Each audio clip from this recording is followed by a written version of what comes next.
निर्वाणम् अप्पा परमप्पानां वाचौक्तय विमुक्तसंसारे राजिदोषविजयम् अप्पा परमप्पनिर्मलां शुद्धम् अप्पा परमप्पान्यानि संयुक्ति सुदर्शनं शुद्धं संसार सरणिविमुक्तं परमप्पालय निर्वाणम् सुरचौदर्शं शुद्धं नन्दचतुष्टय विमलशुद्धं च शुद्धं ज्ञानस्वरूपं सुरविन्दं ममज्ञानसासहामम् विञ्जन् स एन शुद्धं शुद्धपान्यान्दर्शनं परमं परमं परमानन्दं ध्यानसामेन विञ्जनं विमलं कपाकम्मकेवलं कपावर्जान केवलं ज्ञानं कपाकमलसुवर्णं कम्मं किपतिशुद्धज्ञानकम् खगधिपतिसुकम्मं किपतिश्रेणी कवै संसारं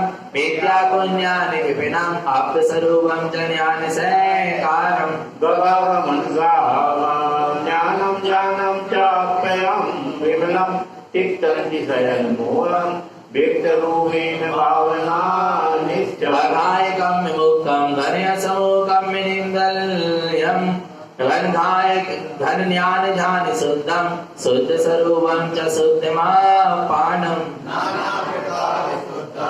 ज्ञानं ज्ञानं च शुद्धस्वरूपं निगलन्ति कम्यमलयं नन्दानन्दचतुष्टयं कमलं चेयन गुण संयुक्तं चित्तं चिन्तयन्ति तिलोयं लय संकप्य वियप्पं चेयन संयुक्तयप्पसा स्वरूपं क्षयकाय क्रियायुक्तं क्रियास्वभावशुद्धपरिणामं संसारविषयविजयं मलमुक्तं नन्दनं ममलं जयवन्तं जनवैनं जयवन्तं विमलयप्पसा भावं कम्यमलपयडिमुखम् अप्पसावेन ज्ञानससावं ज्ञानसावं शुद्धं धम्मं दुःखं च ज्ञाननिर्मलयम् कर्मकलंसविमुक्तं ज्ञानमयि ज्ञानारूढसंयुक्तं नन्दानन्द सुदीर्घं नन्दं संसार सरणिविलयन्ति विलयन्ति कम्यमलयं ज्ञानसावेन शुद्धभावं च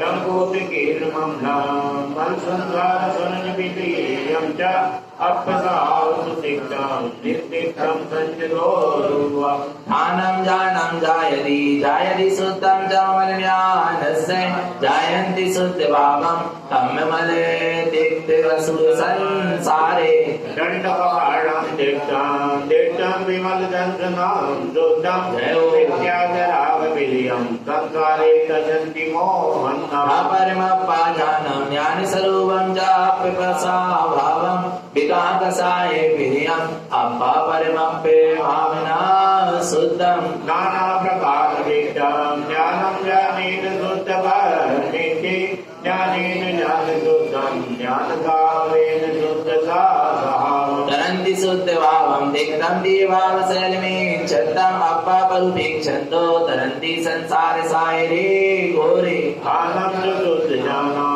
ध्येयर्थं पञ्चतीर्थानशुद्धं च मिथ्यापुण्यादतिक्तं ज्ञानभावेन दानशुद्धं च दर्शनशुद्धिनिमित्तं भावं शुद्धं च निर्मलं चित्तं ज्ञानेन ज्ञानरूपं चिनियुक्तं ज्ञाननिर्मलं शुद्धं दर्शयन्ति संयुक्तं मनपसुरं च ज्ञानशेखरणं जायं शुद्धसामं ज्ञानभावेन निर्मलं चित्तं ज्ञानमयम् आपानं छिदन्ति दुर्घट्टकम्यमीच्छत्तं क्षीणं कषाय विषयम् अप्पस्वरूपं च निर्मलं भावम् परमपयं चिन्तोनाम् अप्परमप्पनिर्मलं शुद्धं पुण्यानुसल्लवीर्यं तीर्थं संसारसरणिमोहनम् स्वरूपम् अप्पा चेयन गुणशुद्ध निर्मलं भावम् कम्यमलपयडि विधियं विधियं संसार सरणिमोहन्दम् परिशुद्ध ज्ञान नित्यां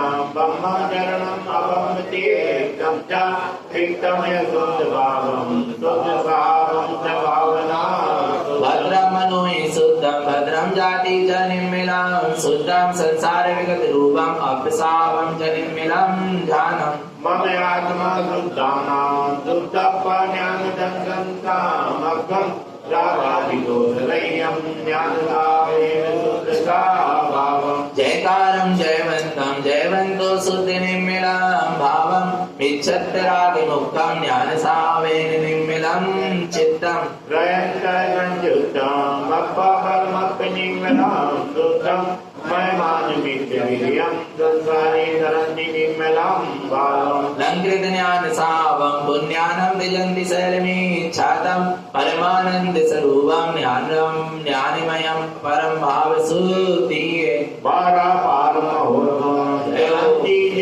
ज्ञानसंयुक्तं भवन्ति शुद्धभावं ज्ञानभावेन संयमं शुद्धं सैकारे जिनियुक्तं श्रुतं संसारतारिणे निस्सं संसारसरणिविधियं ज्ञानसावेन भाविना शुद्धं किमनिकभावनिमित्तं किव्यो संसारसरणिमोहन्तं क्यों संसंयुक्तम् अपहर्मपनिर्मलं शुद्धं सैकारिदं विधरणं सहजोपिनीति सहजनन्दयानन्दं संसारदिग्विरूपम् अपरमं विशुद्धमापानं अहंकारं केवलगुणज्ञानसंयुतो शुद्धो अतिशयुक्तो केवल भावे मुने अपो किपितं कम्य स्वभावं किपियं संसारसरणिषु भावम् अपरमानन्दं परममुक्ति संयुक्तम् अक्षर दुर्व्यञ्जनरूपं परिविङ्गं शुद्ध केवलं ज्ञानं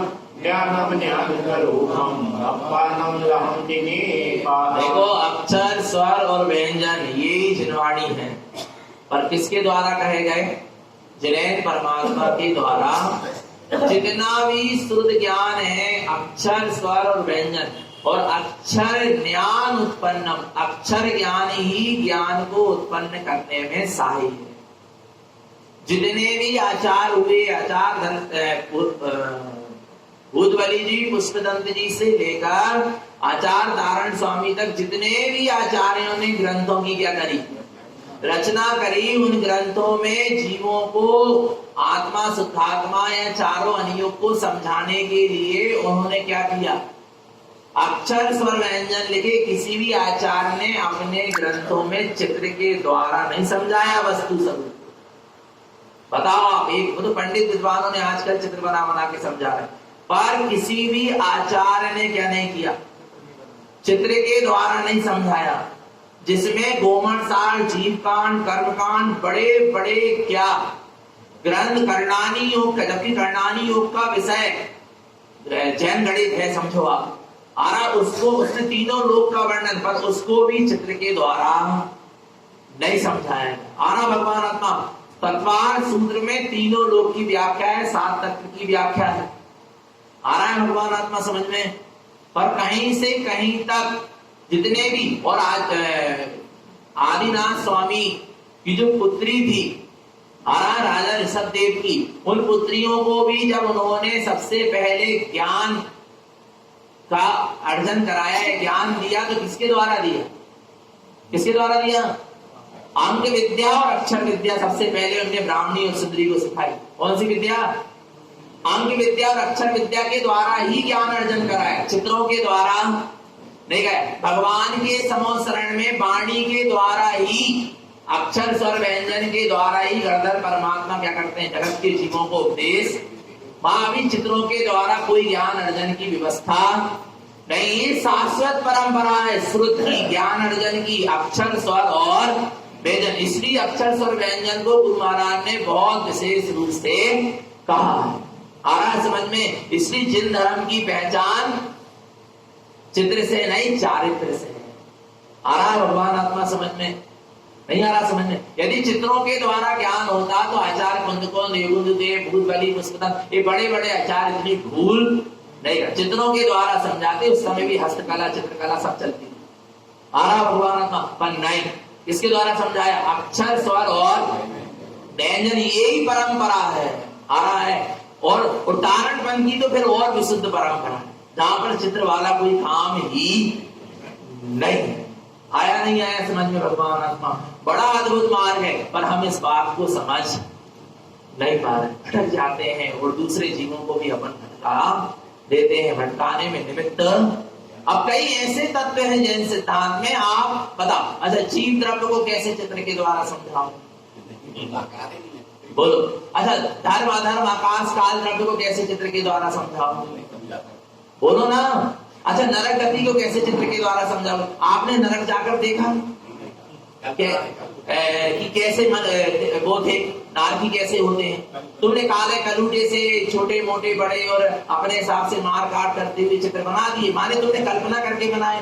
वो कल्पना क्या? मिथ्या। माने आपने जो नरक का चित्र बनाया, नरक का जो वर्णन किया, वो मिथ्या किया, झूठा किया। आपकी वो जुर्मानी नहीं है, शास्त्र नहीं है, वो एक हम कह रहे हैं वो एक पढ़ाने के लिए पुस्तक भी नहीं, क्योंकि आपने सिर्फ एक क्या करी, झूठी कल्पना करी, लोगों को झूठे से जोड़ा। अब देवगति का देवगति देखा आपने जाके? बोलो बोलो ना, आपको प्रत्यक्ष ज्ञान है देवगति का? अरे जिनको अवधि ज्ञान था तारण स्वामी और भी ऐसे आचार्य भगवान, जिनके ज्ञान में देवगति की व्यवस्था क्या हो रही थी, झलक रही थी, फिर भी उन्होंने देवगति के चित्र नहीं बनाए। विचार करना भगवान आत्मा। और तुमने देवगति के विमान बना दिए, उसमें मुकुट लगाए और ये लगाए वो लगाए, क्या बना दिए? देव बना दिए, इंद्र बना दिए, बोले यही देव होते, यही इंद्र। ऐसे होते हैं? तुमने देखा जाकर कैसे होते हैं? विचार करना, कितनी माने आपने लोगों को किससे जोड़ा? कल्पनाओं से जोड़ा, मिथ्या से जोड़ा। आपने सत्शास्त्र की बात नहीं की। आया नहीं है? बहुत गंभीर विषय है ये, किसी के वेद विरोध के लिए बात नहीं हो रही, ये बहुत गंभीरता से निर्णय करने का क्या है, विषय है। समझ लेना भगवान आत्मा। नहीं तो आपने श्रुत की रचना भी करके, ग्रंथ की रचना करके, कोई भी धार्मिक प्रतीक को भी लिख के क्या कर लिया, मिथ्यात्व का पोषण स्वयं भी कर लिया और जगत के जीवों को भी करा दिया। नहीं आ रहा समझ में? आ रहा नहीं आ रहा? एक बोले, हमने देखा एक किताब में कि जीव और अजीव तत्व को वो क्या कर रहे हैं, समझा रहे हैं। जीव तत्व में उन्होंने एक लड़के का चित्र बना दिया और अजीव तत्व में आ रहा है, पुद्गल में क्या बना दिया, कुर्सी टेबल। तो एक चीज बता दो, लड़के का चित्र है वो भी अजीब है कि जीव है? बोलो ना, पुद्गल ही है ना, जीव तो नहीं है ना। आपने झूठा कर दिया क्या नहीं कर दिया? बोलो ना, झूठ लिखा क्या नहीं लिखा उसमें? फिर शास्त्र कैसे, प्रति कैसे, या धार्मिक बच्चों को कैसे शिक्षा दोगे आप उस चीज से? झूठी शिक्षा दे रहे हैं ना। एक हाथी बना दिया, क्या बना दिया? हाथी बना दिया। हाथी के बाजू में हाथी के ही आकार बनाया, पर उसमें सूंड, नाक, आंख, कान नहीं बनाया, काला काला सेब बना दिया हाथी। आ रहा है? और एक तरफ लिख दिया हाथी और एक तरफ लिख दिया हाथी की आत्मा। तो आत्मा काली काली होती, बच्चों को तो कोई चीज दिमाग में बैठ जाएगी नहीं आ रहा। इसलिए बहुत सोच समझ के कोई भी काम करना चाहिए। आ रहा नहीं आ रहा? नहीं तो बहुत भ्रम भ्रांति फैल रही और फैलती चली नहीं। अक्षर, स्वर और व्यंजन ही शाश्वत क्या है, परंपरा है ज्ञान के अर्जन करने के लिए। छोटा सा बच्चा हो, चाहे बड़े बच्चे हो, चाहे कोई हो, आना सबके लिए अक्षर स्वर व्यंजन ही है ज्ञान अर्जन करवाने के। अब जिनकी आंख नहीं है, क्या वो ज्ञान अर्जन नहीं कर सकता? बोलो ना, जो देख नहीं पा रहा, बोलो बोलो, विचार करना भगवान आत्मा। नहीं आ रहा समझ? वो भी तो कर सकता है ना, आया नहीं? और एक चीज, पहले एक चीज बताओ, हमने देखा किताबों में, पुस्तकों में, कई पुस्तकों में, जैन धर्म की पाठशालाओं की पुस्तकों में, कि एक तरफ बना है क्या, जैसे आपने चित्र बनाया, पर उसके नीचे क्यों लिखा कि ये जीव और ये अजीव? माने लिखना पड़ा आपको शब्द अक्षर व्यंजन। चित्र को भी समझाने के लिए अक्षर स्वर व्यंजन का आश्रय लेना, उसके बिना ज्ञान अर्जन हो ही नहीं सकता। नहीं आ रहा समझ में? नहीं आ रहा समझ में? नहीं आ रहा? उसके नीचे क्या करना पड़ा? लिखना भी पड़ा। अच्छा लिखे क्या? मत लिखे। 7 व्यसनों के चित्र बने, हमने देखा है, और बहुत सारी चीजों के चित्र बने, आया, और उसके नीचे उनको क्या करना पड़ा? लेकिन क्यों लिखना पड़ा? फिर अक्षर, जब चित्र से ही ज्ञान हो रहा था तो अक्षर व्यंजन स्वर क्यों लिखा? शब्द क्यों लिखा? शब्द ब्रह्म है। शब्द क्या है? ब्रह्म है। ब्रह्म ज्ञान को उत्पन्न करने का एकमात्र यदि कोई निमित्त है तो वो क्या है? शब्द है। इसके अलावा कोई चित्र, कला, आकृति उसको ब्रह्म स्वरूप को जानने, ब्रह्म ज्ञान को उत्पन्न करने में सही नहीं। इस बात को समझो, थोड़े ठंडे दिमाग से सोचो समझो। हमारे निमित्त से कोई ऐसी परंपरा प्रारंभ ना हो जाए कि जिंदगी भर और जीवन पर्यंत समाज को वो मिथ्या मानता ढोना पड़े। आ रहा नहीं आ रहा? बहुत सोच समझ के कोई कार्य करना चाहिए। कितना सुंदर गुरु महाराज ने 52 अक्षर का स्वरूप दिया क्या नहीं दिया है? अक्षर स्वर और अक्षर माने अक्षय स्वभाव, स्वर माने ज्ञान सूर और व्यंजन माने बनी बनाई सत्ता, विज्ञान धन सत्ता, उसको कहते हैं अक्षर स्वर व्यंजन। और पद, ये अक्षर स्वर व्यंजन मिलके क्या बन जाता है? पद। ओमकार वेदंती, यो ओमकार से क्या बन गया है? पद बन गया। फिर इससे जो निकलता है वो क्या कहलाता है? अर्थ। अक्षर स्वर व्यंजन पद और अर्थ, यही ज्ञान को उत्पन्न करने में सहाय है। इसके अलावा और कोई ज्ञान अर्जन का साधन नहीं है और ना मानकर बैठना। आ गया समझ में? अब आगे निकालो श्री पंडित पूजा जी।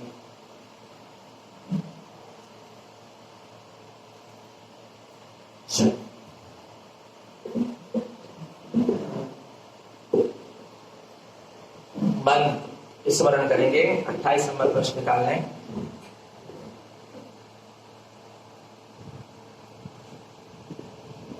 ओम नमः सिद्धम,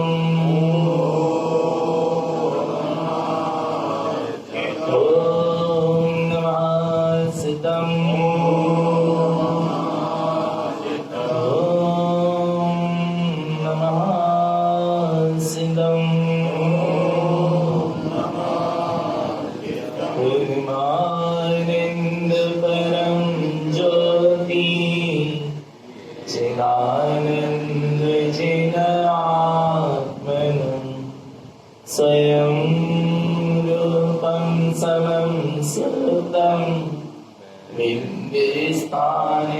नमस्कृतम् ओंकार ध्वनि अगम्य अपारा, बावन्य अक्षर गर्भित सारा, चारों वेद सत्य जाकी, ताकि महिमा जगत प्रकाशी। आत्म तत्व रहस्यज्ञं महामान्यं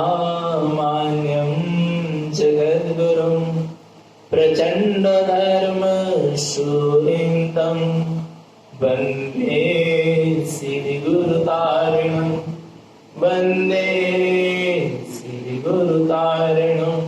बोले जिनेन्द्र भगवान की, भगवान महावीर स्वामी की, भगवान के समव शरण के, वीतराम धर्म की, अहिंसा परमो धर्म की, निर्वाणी माते श्री की, परम पूज्याचार्य प्रवर श्रीमद जिन तारण तरंग मंडलाचार्य जी महाराज की, चंगा ग्रंथादि राज की, शुद्धात्म देव की जय हो, जय हो, जय।